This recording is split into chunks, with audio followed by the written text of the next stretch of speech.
clearance. I imagine as chief security officer, this was news that gave you quite a bit of concern.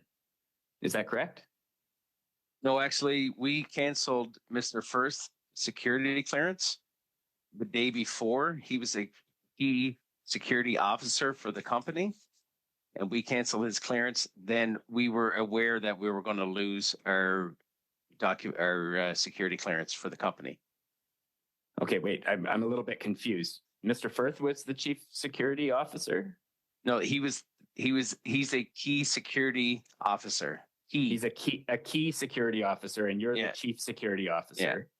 And because you knew you were going to lose your company's security clearance, he preemptively canceled his security clearance? No, we weren't able to do business with the government of Canada. We were suspended from everything. So our company's security clearance was irrelevant. We would never be using it. So we deleted his clearance, thus knowing we're going to lose our clearance.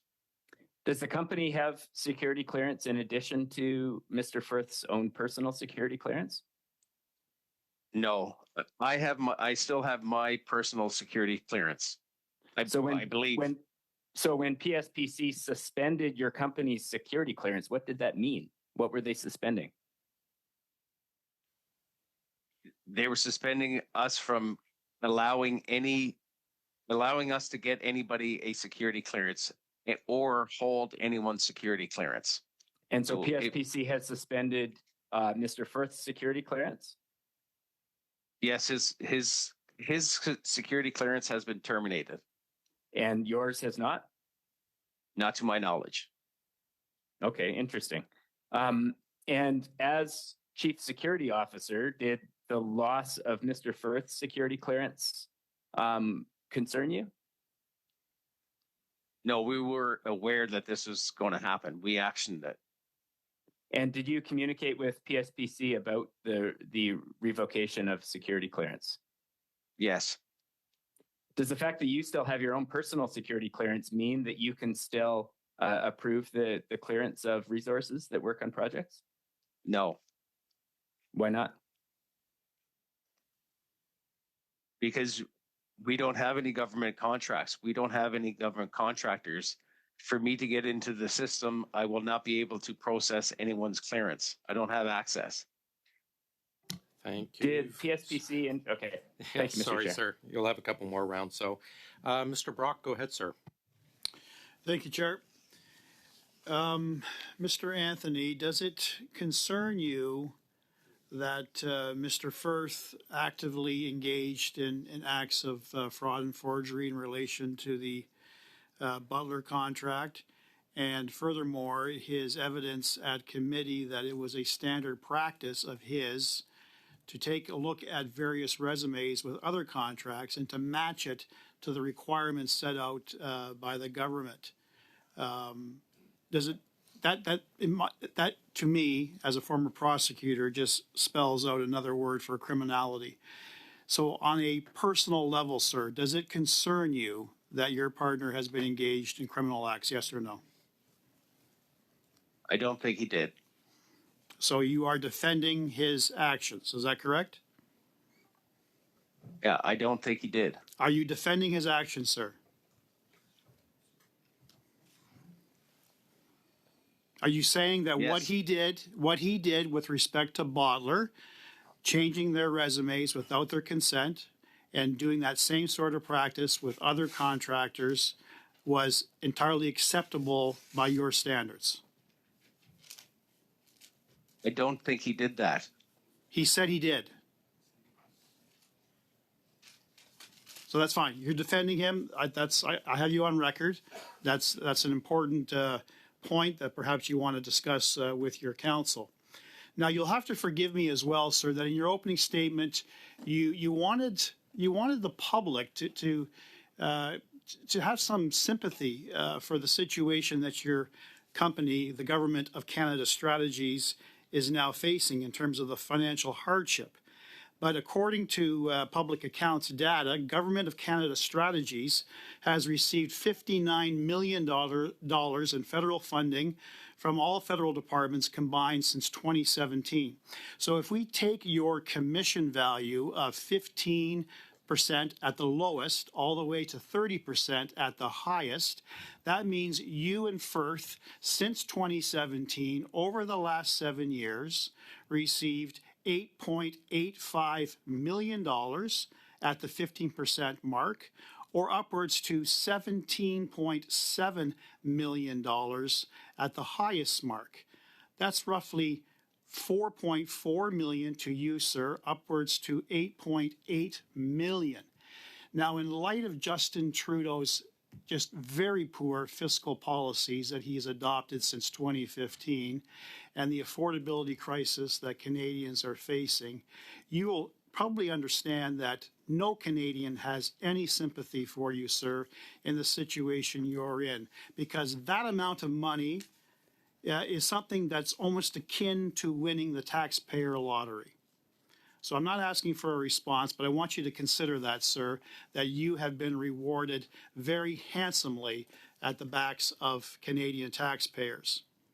Now, last line of questioning. What did you actually do in the grand total of 2 hours to prepare for this meeting, aside from talking to Christian Firth? What did you do? What did you review? I've reviewed my own contracts. Did you think that someone at this committee would be asking about your contracts with the Government of Canada? That's all I know. That's all you know. You don't know anything about your partner's involvement with the Government of Canada and all the allegations against him? You didn't think there'd be other questions related to your involvement with Christian Firth? Well, I figured there would be questions related to Christian Firth. I was surprised. Did Christian Firth tell you what to say today, sir? Not at all. Do you always believe what Mr. Firth says to you? I trust him, yes. Do you always believe what he says to you? I trust him, yes. Yes. So if he said to you, and I guess he did say to you, I disagree with the Auditor General's report, you took that at face value without conducting any independent investigation on your own. I often tell my 14-year-old twin daughters, if you're going to do what friends say you're going to do, are you going to jump off a bridge if a friend tells you to do that as well? Do you ever push back on your business acquaintance or business partner, Mr. Firth? Have I ever pushed back? Yes. Yes.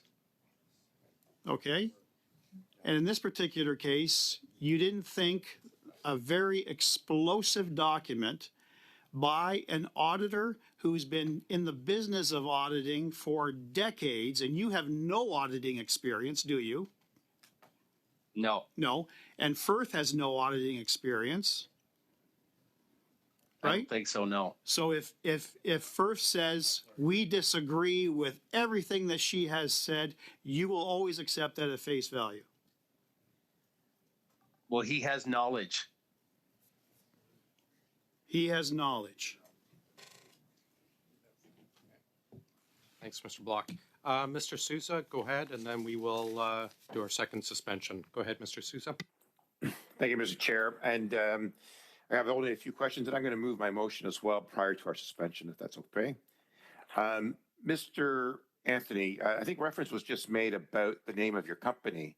Is it called the Government of Canada, or is it called GC Strategies? It's GC Strategies Incorporated. So it's not called the Government of Canada Incorporated. You're not operating under that name. You're operating under GC. No, Mr. Firth, go ahead. We operate under GC Strategies. That's our legal name. Okay. And we understand yesterday from Mr. Firth, you picked GC Strategies for what reason as the initials? We just thought that it would be good to call it we would say GC Strategies means Okay. Government of Canada. Yeah. Fair enough. And when you purchased Cordell at the time, you were both equal partners in the investment, equal amounts of money were contributed? Yes, and we had another business partner at the time. Have you owned any other companies prior to GC Strategies? No, This is your first foray as an entrepreneur and a shareholder? yes. Some of my colleagues have questioned you and pressed you pretty hard on the fiduciary duty that you have as part of a director and an owner of this company. I would suggest with your counsel, look into some of the requirements and the corporate nature that you represent and have quite a bit of exposure here. We all find it rather odd that you don't have knowledge or an understanding of these consequences. And are you telling us that you and Mr. Firth don't discuss the legal implications or the accusations being made against you by this investigation? No, we discuss files, contracts generally, but not specifics. Okay. Mr. Chair, if I could move the motion that's been tabled already. Yeah, go ahead, Mr. Sousa.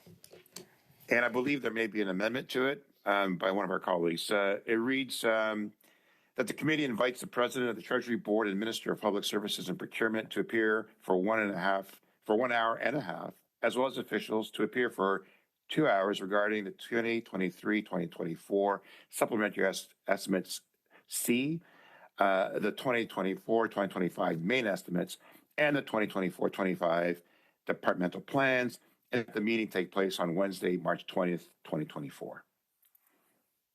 Thanks. Before I start speaking, well, I see Mrs. Vignola, but before I start, can I just get you to confirm, Mr. Sousa, the intent will be have the two ministers side by side for 1 hour and a half with their officials with them for 2 hours? Yes. And they will be there just from Wednesday would be 4:30 or Wednesday would be 4:30 to, so they'll be there 4:30 to 6. So the two ministers 4:30 to 6 and their officials from 4:30 to 6:30. Is that the intent? The intent would be for them to be available side by side throughout that period of time. Right, but the officials would be Let me 4:30 verify. to 6:30. And the ministers 4:30 to 6. Am I reading that right? Yes. Okay, thanks. I've got, yeah. Chair, are we able to allow the witness the 5 minutes offered to him to confer with his legal counsel while we have this debate? I still intend to suspend for a few minutes after, regardless. Okey-doke. But Mr. Anthony, if you wish to turn off your mic and take a break, you may, because this will take a few minutes, and then we'll officially suspend. I have Mrs. Point of order, Chair. Can I just suggest that we not do the suspension? We tell No. Mr. Anthony he's going to have 10, 15 minutes. No, thank you, though. Mrs. Vignola, go ahead, please, on the motion. Très rapidement. Very quickly. I am moving a friendly amendment. I am moving a friendly amendment for the list of witnesses mentioned in the main motion be changed to add Madam O'Gorman Morgan from the Canada Border Services, Miss Erin O'Gorman, that she be added to the list. Amendment to add the President of CBSA on the estimates, departmental plans, and the supplementary estimates. Exactement. Exactly. Merci. Thank you. I know Mr. Generous had his hand up on the original motion, but do we have anyone wishes to speak on the amendment?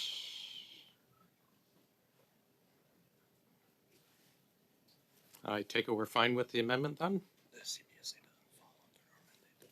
Fine. Perfect. We will do so. Consider that amended. So we're back to the amended motion. Did you still wish to speak on that, Mr. Generous? I do, yeah. Please go ahead, sir. Yeah, Mr. Chair,